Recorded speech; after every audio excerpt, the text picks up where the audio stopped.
महाभारत आरंभ भाग 7। एक चक्र नगरी में बकासुर के आतंक से मुक्ति दिलाने के बाद पांडवों ने उस स्थान पर अधिक समय तक रुकना उचित नहीं समझा।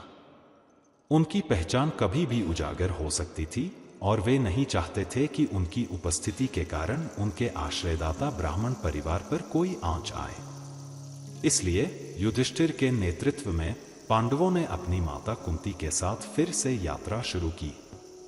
वे पूर्व दिशा की ओर बढ़ते गए, घने जंगलों और अगम्य पर्वतों को पार करते हुए। ब्राह्मणों के वेश में वे साधारण यात्रियों की तरह दिखते थे, परंतु उनके भीतर एक असाधारण इतिहास और भविष्य छिपा हुआ था। उनके हृदय में अपने राज्य को पुनः प्राप्त करने और कौरवों के अन्याय का प्रतिकार करने की प्रबल इच्छा शक्ति पल रही थी, जो उन्हें हर मुश्किल का सामना करने की प्रेरणा देती थी।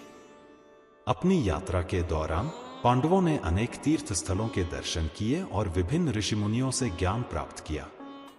उन्होंने साधारण लोगों के जीवन को करीब से देखा, उनकी खुशियों और दुखों को समझा, और इस अनुभव ने उनके दृष्टिकोण को और भी व्यापक बना दिया।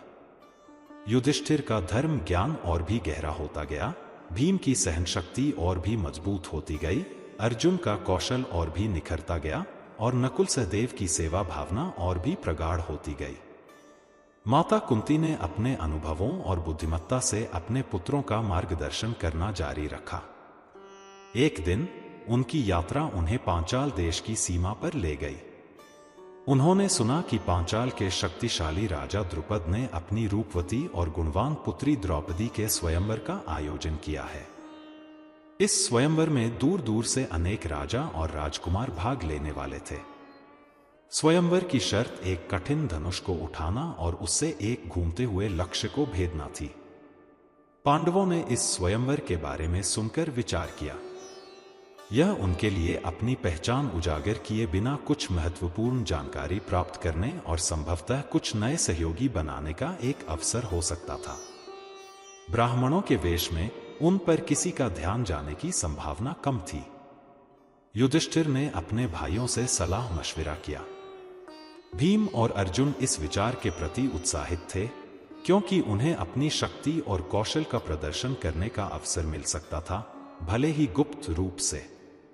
नकुल और सहदेव भी अपने भाइयों के निर्णय के साथ थे। कुंती ने भी उन्हें आशीर्वाद दिया और सावधानी बरतने की सलाह दी।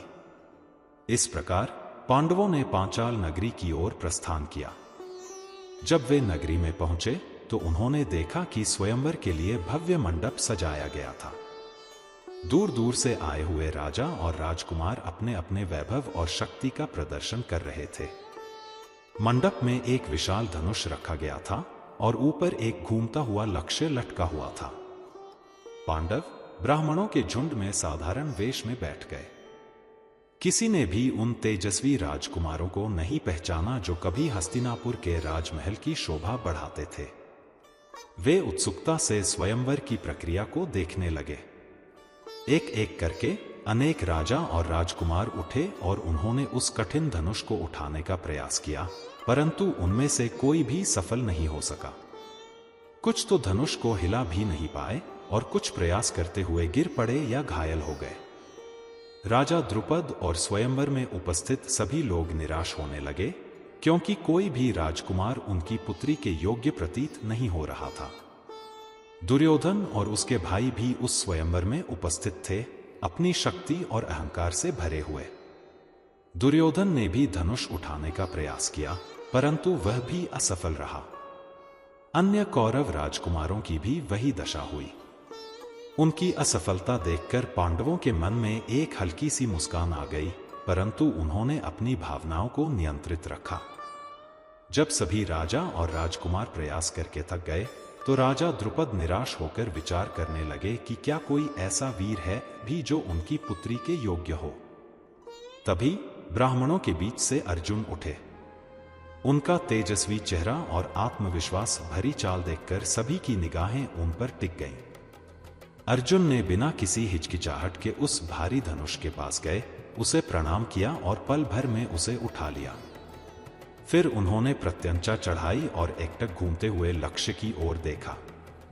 एक क्षण में अर्जुन ने एक अचूक बाण चलाया जो सीधे लक्ष्य को भेद गया और उसे नीचे गिरा दिया। अर्जुन के इस अद्भुत पराक्रम को देखकर पूरे स्वयंवर मंडप में आश्चर्य और प्रशंसा की लहर दौड़ गई। राजा द्रुपद की खुशी का ठिकाना न रहा और द्रौपदी ने आगे बढ़कर अर्जुन को वरमाला पहनाई। इस प्रकार पांडवों के अज्ञातवास ने एक महत्वपूर्ण मोड़ लिया। ब्राह्मण वेश में अर्जुन ने द्रौपदी को जीतकर न केवल राजा द्रुपद को प्रसन्न किया, बल्कि एक ऐसा गठबंधन भी स्थापित किया जो भविष्य में उनकी शक्ति और संघर्ष में महत्वपूर्ण भूमिका निभाएगा। अब पांडवों का भविष्य किस दिशा में जाएगा? क्या उनकी पहचान उजागर हो जाएगी? भाग 7 समाप्त। महाभारत आरंभ भाग 8। अर्जुन द्वारा द्रौपदी के स्वयंवर जीतने के बाद स्वयंवर मंडप में एक अद्भुत दृश्य था। राजा द्रुपद प्रसन्न थे कि उनकी पुत्री को एक योग्य वर मिला और उपस्थित ब्राह्मण अर्जुन के अद्भुत कौशल की प्रशंसा कर रहे थे।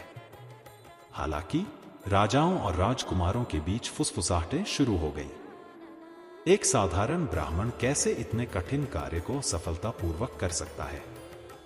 कुछ को संदेह होने लगा था।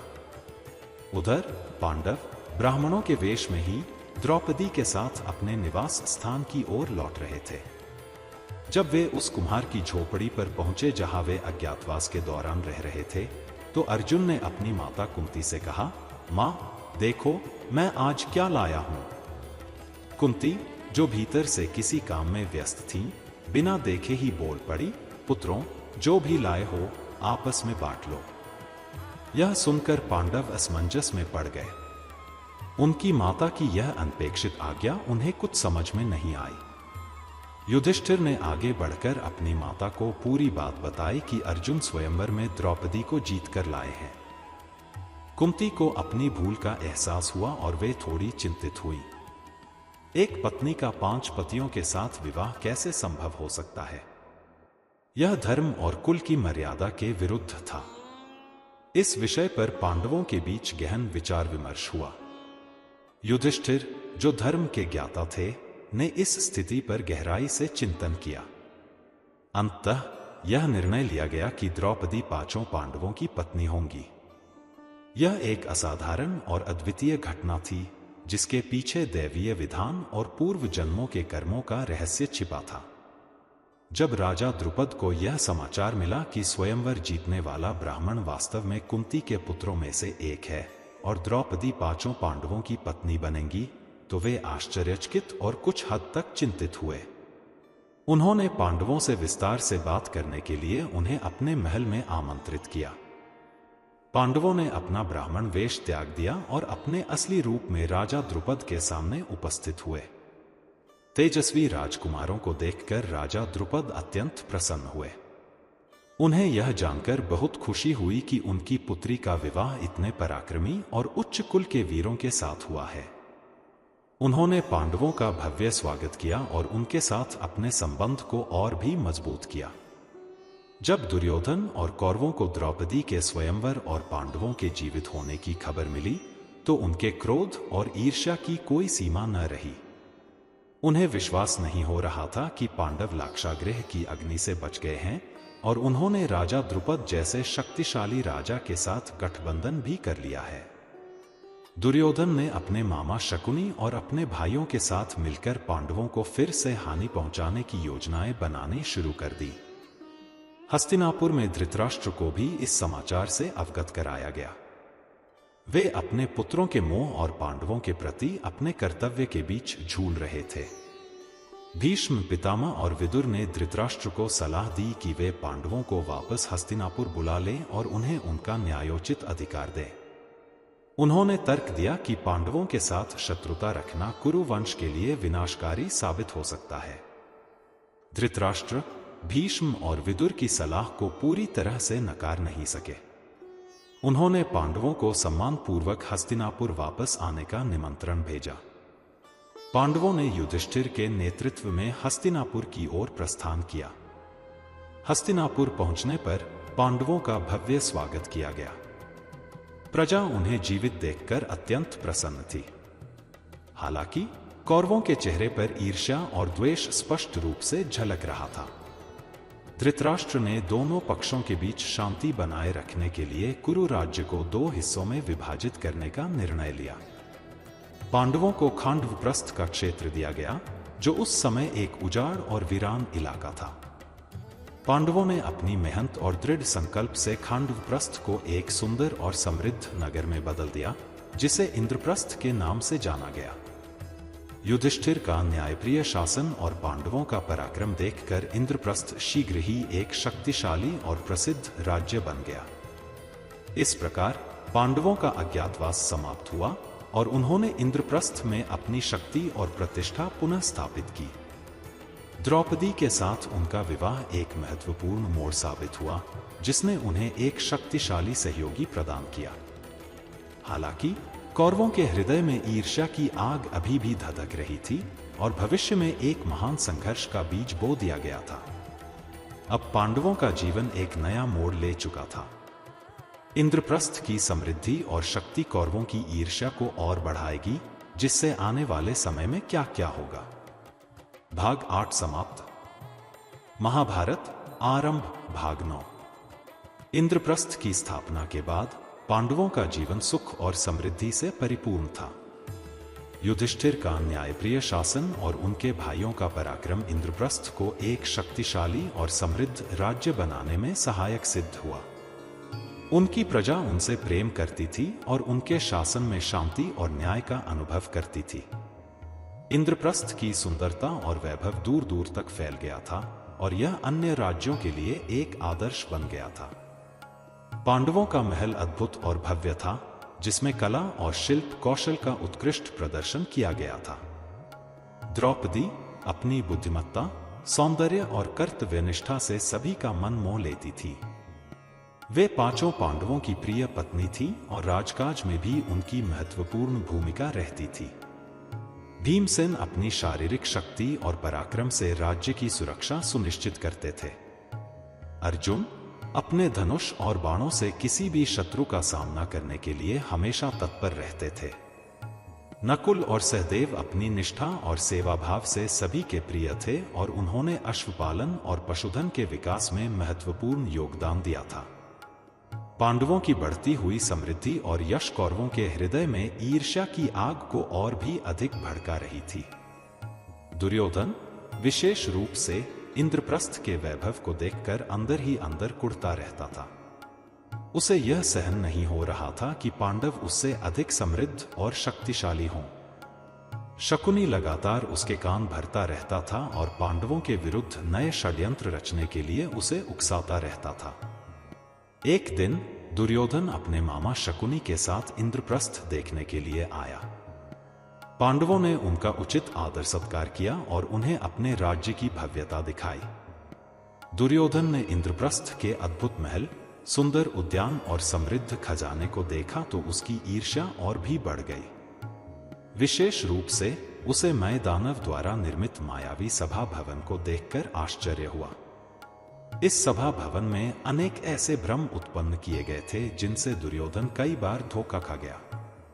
कहीं उसे पानी दिखाई दिया तो वह उसमें चलने लगा और गिरते गिरते बचा, जबकि वह वास्तव में ठोस फर्श था। कहीं ठोस फर्श दिखाई दिया तो उसने उसे पानी समझकर पार करने की कोशिश की। द्रौपदी और भीम यह देखकर अपनी हंसी नहीं रोक पाए, हालांकि उन्होंने उसे छिपाने की कोशिश की। दुर्योधन इस अपमान को सहन नहीं कर सका। उसका क्रोध 7वें आसमान पर पहुंच गया और उसने पांडवों से बदला लेने की ठान ली। हस्तिनापुर लौटने पर उसने अपने पिता धृतराष्ट्र को पांडवों के वैभव और अपने अपमान के बारे में विस्तार से बताया। उसने धृतराष्ट्र को पांडवों के विरुद्ध कोई योजना बनाने के लिए उकसाया। शकुनी ने दुर्योधन को पांडवों को जुए के खेल में पराजित करने का सुझाव दिया। शकुनी जुए के खेल में माहिर था और उसे विश्वास था कि वह अपनी चालों से युधिष्ठिर को हरा देगा, जो जुआ खेलने के शौकीन थे, हालांकि वे धर्म और सत्य के मार्ग से कभी भटकते नहीं थे। दुर्योधन को यह योजना पसंद आई और उसने धृतराष्ट्र पर दबाव डालना शुरू कर दिया कि वे पांडवों को जुए के खेल के लिए आमंत्रित करें। धृतराष्ट्र अपने पुत्रों के मोह में बंधे हुए और भविष्य में होने वाले संभावित संघर्षों से डरते हुए अंततः इस प्रस्ताव के लिए सहमत हो गए।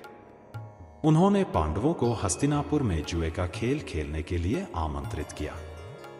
जब पांडवों को यह निमंत्रण मिला तो युधिष्ठिर धर्म संकट में पड़ गए।